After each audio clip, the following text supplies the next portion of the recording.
Hello friends, कैसे हैं आप सब लोग। आई होप आप लोग बहुत बढ़िया होंगे। मैं के आर सैनी का स्वागत करता हूं दोस्तों। एड पे कमीशन के रिगार्डिंग बड़ी अपडेट निकल के आ रही है। जी दोस्तों, 2028 से पहले एड सीपीसी लागू नहीं होगा, ऐसा कहना है देश की प्रतिष्ठित पत्रिका दैनिक भास्कर का।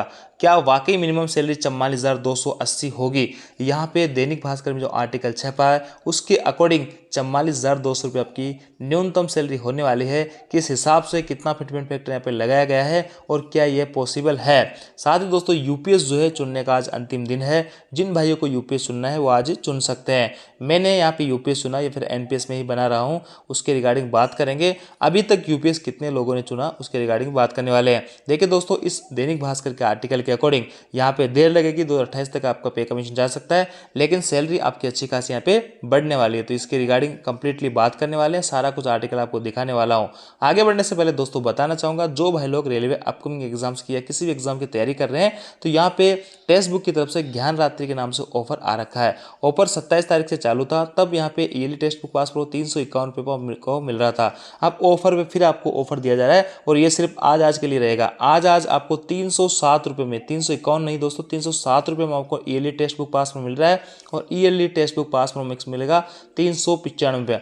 आप हमारा कूपन कोड सैनी यूज़ करके 12% की अतिरिक्त छूट इसमें ले सकते हैं। तो जिन भाइयों ने अभी तक ऑनलाइन टेस्ट सीरीज वगैरह बाई नहीं की है वो जरूर बाई कीजिएगा। यहाँ पे आपको ऑफर पे भी ऑफर दिया जा रहा है और ये ऑफर जो है आज रात 12 बजे तक रहेगा। उसके बाद में टेस्ट बुक टेस्ट सीरीज जो है आपको 600-700 रुपये के देखने को मिलेगी। तो यहाँ पे आपको तमाम तरीके के फीचर मिलेंगे। ऑल इंडिया रैंक वगैरह हैं, आप अपनी ऑनलाइन प्रैक्टिस कर सकते हैं, ऑल इंडिया रैंक देख सकते हैं, हर क्वेश्चन का डिटेल सोल्यूशन दे रखा है। तो इसको जरूर बाई कीजिए। इसका डायरेक्ट लिंक बाय करने के लिए लिंक जो है डिस्क्रिप्शन में आपको मिल जाएगा।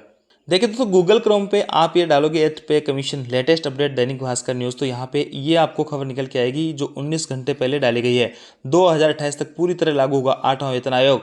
2026 से 2 साल का एरियर मिलेगा। बेसिक सैलरी 18,000 से 44,000 हो जाएगी। ये किस तरीके से हो जाएगी, इस आर्टिकल को ओपन करते हैं तो उसके बाद में सारी कुछ चीज़ें आपके सामने निकल के आ जाएगी।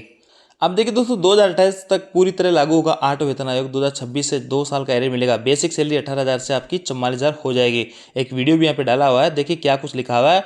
8वें वेतन आयोग को पूरी तरह लागू होने में 2028 तक का इंतजार करना पड़ सकता है। जनवरी में यूनियन कैबिनेट ने इसे मंजूरी दी थी, लेकिन अभी तक न तो इसका ऑफिशियल नोटिफिकेशन पूरे यहाँ पे दोस्तों 8 से 9 महीने हो गए, अभी तक इसके ऊपर ना तो कोई गैजेट ऑफिशियल नोटिफिकेशन आया है, ना ही इसका जो टर्म ऑफ रेफरेंस आया TOR, जहाँ पे यूनियन वगैरह ने जो डिमांड रखी थी कर्मचारियों के लिए, जो जितने भी BSF वगैरह आर्मी है, सब ने अपने अपने कर्मचारियों के लिए डिमांड रखी थी कि हमारे कर्मचारियों के लिए चीज़ लागू होनी चाहिए। उनमें से सरकार ने कौन सी चीज़ें एक्सेप्ट करेगी उसको बोलते हैं टर्म ऑफ रेफरेंस।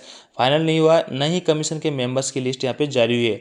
तो ये तीनों ही काम बहुत इंपॉर्टेंट है, इसके बिना यहाँ पे कमीशन का गठन पॉसिबल नहीं है और तीनों में से कोई भी काम अभी तक नहीं हुआ है। हालांकि 1 जनवरी 2026 से लागू होना होगा, यानी कर्मचारियों को 2 साल का एरियर भी मिलेगा। देखिए दोस्तों, यहाँ पे जितना लेट पे कमीशन लगेगा 1 जनवरी 2026 के बाद में, तो उतने दिन का आपको एरियर का भुगतान किया जाएगा। तो अगर जितना लेट यहाँ पे होगा उतना ही मोटी अमाउंट आपकी एरियर की देखने को मिल सकती है। अब देखिए नेक्स्ट इसको आगे देखते हैं तो लिखा है, नए वेतन आयोग के लागू होने का फायदा केंद्र सरकार के 50 लाख से ज़्यादा कर्मचारियों लगभग 65 लाख पेंशन को मिलेगा। लेवल 1 के केंद्रीय कर्मचारियों की बेसिक सैलरी 18,000 से बढ़कर 44,000 हो सकती है। आयोग 2.46 फिटमेंट फैक्टर लागू कर सकता है। देखिए दोस्तों, यहाँ पे 2.46 जो फिटमेंट फैक्टर है इसके बारे में बात की जा रही है कि इतना जो है यहाँ पे लागू हो सकता है। और देखिए फिटमेंट फैक्टर जो आता है उसको आपकी सैलरी से, आपकी जो बेसिक सैलरी है उससे आपको मल्टीप्लाई करेंगे तो आपकी जो नई बेसिक निकल के आएगी वही आपकी यहाँ पे सैलरी होने वाली होगी या नई बेसिक होने वाली होगी। तो 18,000 अभी न्यूनतम बेसिक है, इसको 2.46 से मल्टीप्लाई किया तो 44,280 निकल के आया। लेकिन दोस्तों 2.46 क्या पॉसिबल है? देखिए फिटमेंट फैक्टर बनता कैसे है, ये आपका बेसिक और डीए सारी चीज़ों को मिला के ही बनता है। देखिए अभी जो है आपका बेसिक मान लेते हैं 100 है और आपका डीए 55% है, 3% का जल्द अनाउंसमेंट होगा और 2% का 1 जनवरी 2026 यानी 60% आपका डीए पहुंच जाएगा। ऐसे में 160% सैलरी तो आपकी यहाँ से हो जाती है।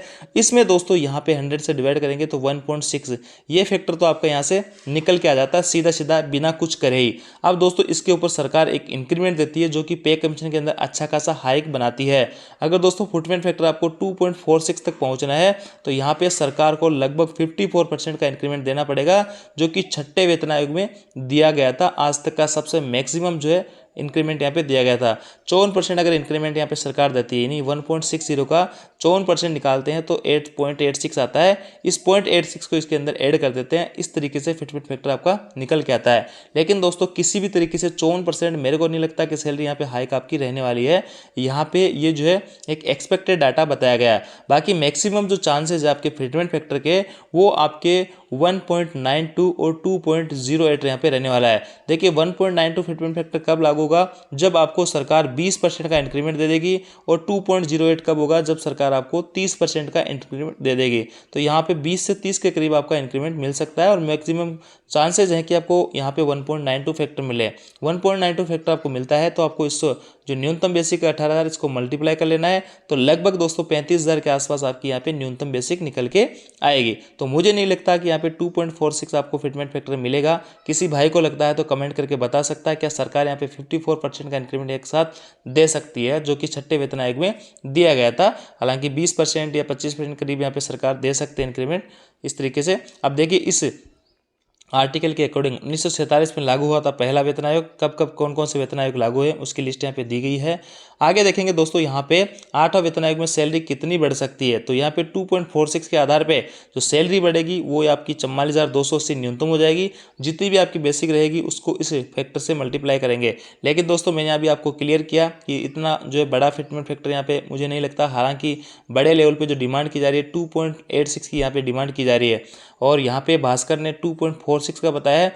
लेकिन 2.46 का भी तब बनेगा जब सरकार 54% का यहाँ पे इंक्रीमेंट देगी। लेकिन फैमिली यूनिट वगैरह 3 से 5 करने की जो है कवायद चल रही है। अगर 3 से 5 फैमिली यूनिट हो जाती है तो इसका भी प्रभाव पड़ेगा और फिर आपका जो फैक्टर यहाँ पे पॉसिबल हो सकता है।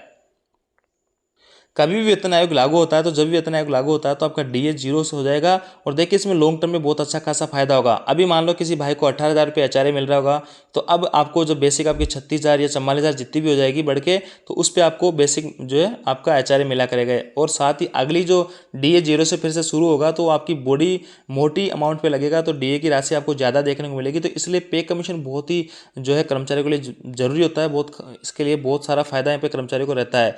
अगर दोस्तों यहाँ पे जितना डिले इसमें होता है तो आपका उतने महीनों का एरियर आपको दिया जाएगा। देखिए यहाँ पे एक चार्ट भी बनाया गया है दैनिक भास्कर की तरफ से। मिनिमम बेसिक सैलरी 44,280 2.46 के आधार पर तैयार की गई है। तो देखिए फिटमेंट फैक्टर जब तय हो जाएगा सरकार की तरफ से, उसको आपकी सैलरी से बेसिक सैलरी से मल्टीप्लाई कर लेना है, वो आपकी नई बेसिक हो जाएगी। सीधा सीधा यही है। और डी आपका 0 हो जाएगा, सारे भत्ते आपके नई बेसिक पे लगा करेंगे। तो सभी लेवल के इन्होंने 2.46 से मल्टीप्लाई करके और नया बेसिक इधर निकाल दिया है। अब भास्कर का क्यों कहना है कि 2 से 3 साल यहाँ पे लग जाएंगे, क्योंकि अभी तक पिछले जितने पे कमीशन देखे वहाँ पे उसके गठन में 2 से 3 साल लग जाते हैं। अभी 2026 आपकी आ चुकी है, तो ऐसे में यहाँ पे 2 साल अगर 1-2 साल भी अगर मान के चले, मैक्सिमम 1 साल भी, तो भी आपका 2028 तक आपका ये पहुँच जाएगा पे कमीशन। इसके बाद में आगे जो है आपको सारी कुछ डेट वगैरह दे रखी है कि 5वां वेतन आयोग में कब क्या हुआ था। 7वां वेतन आयोग में देखिए 2014 के अंदर ही जो है गठन हो गया था, और टर्म ऑफ रेफरेंस आपके 2014 में फाइनल हो गए थे, जबकि लगना 2016 से था। तो ऐसे में 2 साल पहले क्लियर हो गया था। लेकिन अभी 2026 आने वाला है, अभी तक कुछ भी यहाँ पे टी और वगैरह नहीं आए, इसलिए यहाँ पे अंदाजा लगाया जा रहा है कि 2028 तक आपका मामला जा सकता है एट पे कमीशन का। आप देखिए दोस्तों दैनिक भास्कर के इस आर्टिकल का लिंक मैं आपको डिस्क्रिप्शन में दे दूंगा, आप वहां से जाके इसको खबर को पूरी तरीके से देख सकते हैं। अब बात करते हैं यूपीएस की, तो यूपीएस की आज लास्ट डेट रहने वाली है। केंद्र का हाल देख, प्रदेश में यूपीएस का लागू करने से लेकर बैकफुट पर मध्य प्रदेश सरकार। यहाँ पे जो केंद्र सरकार की तर्ज पे काफ़ी स्टेट में भी, जैसे मध्य प्रदेश वगैरह में भी यहाँ पे लागू करने की कोशिश की जा रही थी, लेकिन ये पूरी तरीके से फेल होती यहाँ पे नजर आ रही है। केंद्र सरकार ने अपने कर्मचारियों के लिए 30 सितंबर तक यूपीएस चुनने का विकल्प दिया था। केंद्र सरकार के सिर्फ 1.37% कर्मचारियों ने चुना यूपीएस का विकल्प। तो आप देखिए मेजोरिटी के साथ रहिए। काफ़ी सारे साथी पूछ रहे सर हम यूपीएस चुनिए या एनपीएस चुनिए, तो आपको हमेशा मेजोरिटी के साथ में रहना चाहिए। मात्र 1.37 यानी 30-40 हज़ार के करीब लोगों ने यहाँ पे अभी तक यूपीएस चुना है, और मैं खुद जो है एनपीएस में ही बना हुआ हूँ और यूपीएस में नहीं जा रहे हैं। क्योंकि दोस्तों यूपीएस में आपको पेंशन तो मिलेगी, लेकिन कई सारी चीज़ें हैं इसमें, आपका जो पैसा कट रहा है वो आपको बाद में नहीं मिलेगा, कुछ भी पैसा नहीं मिलेगा। यहाँ पे पेंशन आपको मिलेगी, ये भी इसके लिए आपको 25 साल की सेवा पूरी करनी पड़ेगी। लेकिन दोस्तों 20 साल का भी प्रावधान इसमें कर दिया। अगर 20 साल के बाद में आपको पेंशन मिलती है तो पूरी पेंशन नहीं मिलेगी, आनुपातिक रूप से पेंशन मिलेगी। कई तरीके के इसमें झोल है, तो इसलिए आपको ने देखा होगा, इसके बारे में कई सारी वीडियोज़ मैंने ऑलरेडी बना दिए हैं। सीधा सीधा मैं यही कहूँगा कि आपको मेजोरिटी के साथ रहना चाहिए। अभी तक काफ़ी सारे लोग यूपीएस में एनपीएस में बने रहे हैं, हम खुद भी एनपीएस में बने, तो आपको भी एनपीएस में बने रहना चाहिए। और किसी भाई को अगर चाहता है कि पेंशन वगैरह मिले रिटायरमेंट के बाद में, तो उसको यूपीएस में जाना चाहिए। तो ये थी दोस्तों अपडेट। आप जानकारी आपको अच्छी लगी, वीडियो को लाइक दोस्तों के साथ में जरूर करें। हमारा टेलीग्राम ग्रुप जिसका लिंक डिस्क्रिप्शन में दिया उसको जाकर आप ज्वाइन कर सकते हैं। Thank you.